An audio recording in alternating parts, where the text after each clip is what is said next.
देखिए, ये जो दरख्वास्तें ले रहे हैं हज कमेटी के तरफ से, ये क्या है, हज के पहले जो भी तैयारी करना है उसके लिए काफ़ी टाइम लगता है। मतलब 3-4 महीने लग जाते हैं दरख्वास्तें इनवाइट करना, फिर दरख्वास्तें आना, फिर लॉटरी सिस्टम रखना, ये सब भी बहुत सा टाइम कंज्यूमिंग प्रोसेस है। ये प्रोसेस को पूरा करने के लिए क्या किए हैं, ये दरख्वास्तें मंगा रहे हैं अभी, तो ये चलता रहता है, ये सिलसिला चलता रहता है।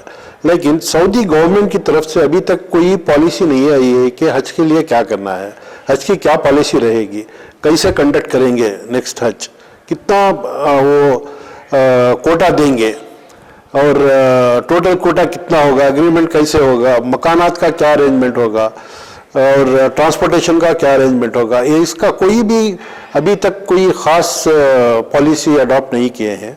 जब वो पॉलिसी आती है तभी जाके हम इंशाअल्लाह ये जो रजिस्ट्रेशन है, जो अलॉटमेंट है, ये सब करना पड़ेगा। तो अभी बस ये प्रोसेस जारी किए हैं, ये चलता रहेगा प्रोसेस इसी तरह से जब तक पॉलिसी, ठोस पॉलिसी नहीं आएगी।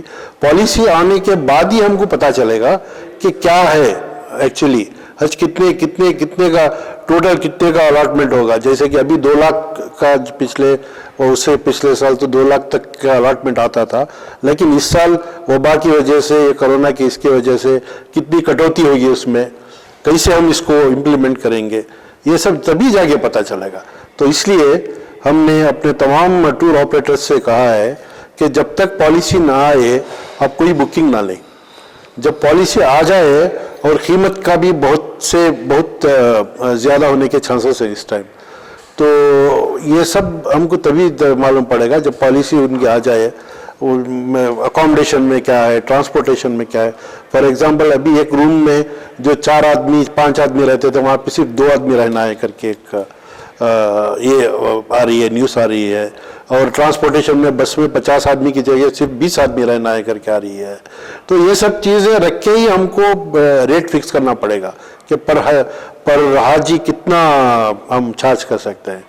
तो इसीलिए हमने सबको एक डायरेक्शन क्या दिया है कि जब तक पॉलिसी मत आई आप बुकिंग मत कीजिए, पैसा मत लीजिए आप टूर इनसे हाजियों से करके हमने और तमाम रजिस्टर्ड टूर ऑपरेटर्स जो अपने एसोसिएशन के अंडर में आते हैं, उन सबको यही डायरेक्शन दिया है कि आप पैसा मत लीजिए, आप बुकिंग मत कीजिए जब तक कि ये पॉलिसी आ जाए। ठोस पॉलिसी आने के बाद ही आप बुकिंग कीजिए।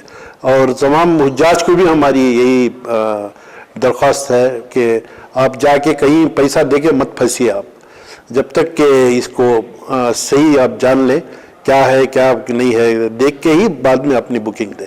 उससे पहले आप पैसा ले जाके मत फंसाइए किसी भी तरह। रजिस्टर्ड टूर ऑपरेटर तो लेंगे नहीं, जो अनरजिस्टर्ड है जाके आपको पता ही है, जो अनरजिस्टर्ड जाके पैसा ले लेते हैं, हम लेके जाएंगे हज को करके, ऐसा आप ले जाके मत दीजिए पैसा किसी को। प्राइवेट के इसमें जब कोटा देंगे सऊदी गवर्नमेंट, तब जाके इंडियन गवर्नमेंट जाके एग्रीमेंट करेगी, बाइलैटरल एग्रीमेंट। जब एक बार बाइलैटरल एग्रीमेंट होगा सऊदी के साथ, उसमें क्लियरली मेंशन होगा कि प्राइवेट टूर ऑपरेटर्स को कितना है। फॉर एग्जांपल अगर 1 लाख का कोटा दे रहे हैं तो करीब 60,000 तक हज कमेटी को जाएगा और करीब 35 to 40,000 प्राइवेट टूर ऑपरेटर्स को आएगा कोटा। तो इसके हिसाब से अब जितने टूर्स अपने रजिस्टर्ड टूर्स ऑपरेटर्स हैं उनको डिस्ट्रीब्यूट करके देंगे गवर्नमेंट से।